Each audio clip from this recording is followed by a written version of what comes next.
Book 1, Chapter 25. On the Thoughts of Sentient Beings. Mind substance separate from thought is virtue. View the mind as a kind of energy substance. If your mind can be devoid of thoughts, that is virtue.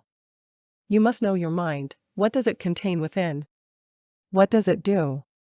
If the thoughts and actions that go inside are wholesome, then your mind is Buddha. If what goes inside is defiled, then your mind is a demon. You must understand your mind, and what it does. In Buddhism, the concept mind substance separate from thought is virtue means that your mind must be completely separate from your thoughts. You must put your heart into everything you do. If what goes inside your mind is wholesome, then it's virtue. That's because once it's inside, you will know about your morality. Accepting wholesome things makes you a virtuous person, but if contaminants enter your mind, it means you are lacking in virtue. How can you be free of distracting thoughts? First, you must distance yourself from all thoughts, which is known as non-thought. Non-thought is virtue. What that means is that you will become a virtuous person when you have no thought, or you are able to separate out the thought. When you have any thought, your mind will fluctuate.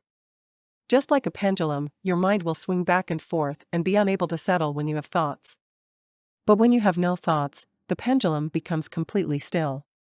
With thoughts, there will be deviation of thoughts. That's why you must understand that having no thought is virtue. If you are frequently devoid of thoughts, it will transform into another kind of thought called no non-thought.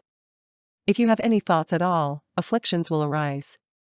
Afflictions arise because of thoughts, and so the ability to transform thoughts into non-thoughts is virtue.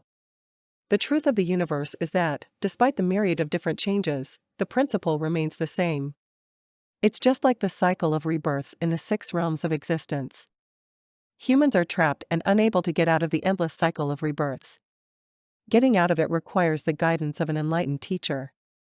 Many people follow my teachings and there seems to be some progress in their cultivation, but they then get dragged into the cycle again. Life is like a great vortex. When you manage to come out of it, you get sucked back in again. Note, therefore, that you must make the transformation from having afflictions to having no afflictions. That way, your virtues emerge. All sentient beings have thoughts, but thoughts do not interfere with the Buddha nature, and the Buddha nature does not interfere with our thoughts. The reason your thoughts do not affect your Buddha nature is because they cannot reach the deepest part of your mind, where the inherent nature and Buddha nature reside. The Buddha nature that you inherently possess will not interfere with your thoughts. Whether good or bad, the Buddha nature remains in its same, original form. Even if someone has been put in jail, their Buddha nature still exists. That's why we should allow the Buddha nature to stay permanently, whilst keeping positivity alive in our hearts. The thought of non-thoughts is virtue. When you already have no thoughts, you obviously won't even think of them. For example, someone might say, "I have no opinion on this matter." But in fact, their opinion still exists. This is called the thought of having no thoughts. The thought of non-thoughts is the Buddha nature. Not being separate from our own nature means that we should never separate from our inherent nature, our Buddha nature. That is merit. Our own Buddha nature is not defiled. If we can apply it freely, it's virtue. I've now mentioned 2 different meanings with regard to merit and virtue. Firstly, merit and virtue emanate from within. You must possess the Buddha nature and learn the merit and virtue of Buddhas and Bodhisattvas.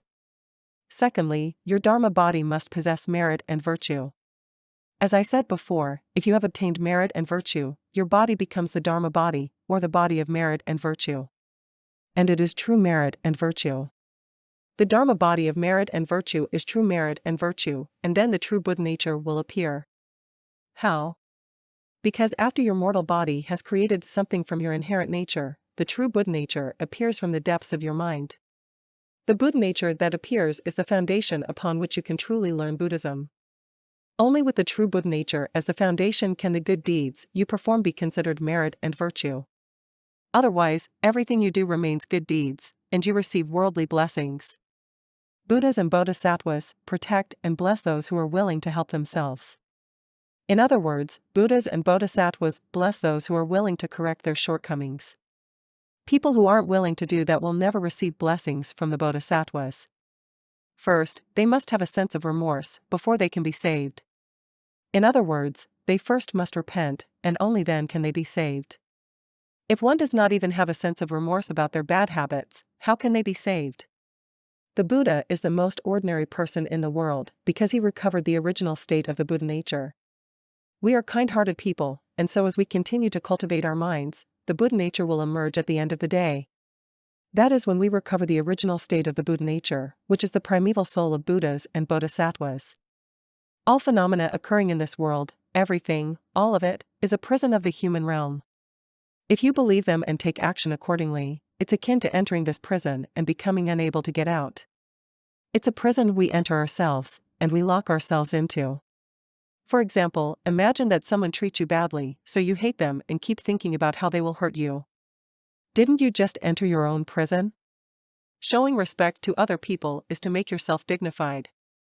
If you are a refined and cultured person, you know about the Buddha Dharma and you know about courtesy, and so you are dignifying yourself. Not only do you benefit from it, you also elevate your character.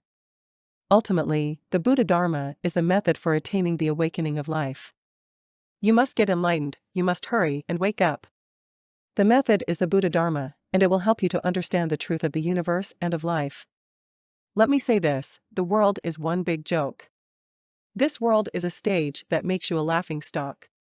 Think about your seniors, think about your past, think about your future, think about everything you have done until now. Isn't it all a joke? Everything is illusory. When you can't catch your breath, everything is gone. Each and everything in this world is illusory. You came empty-handed, and you will leave empty-handed.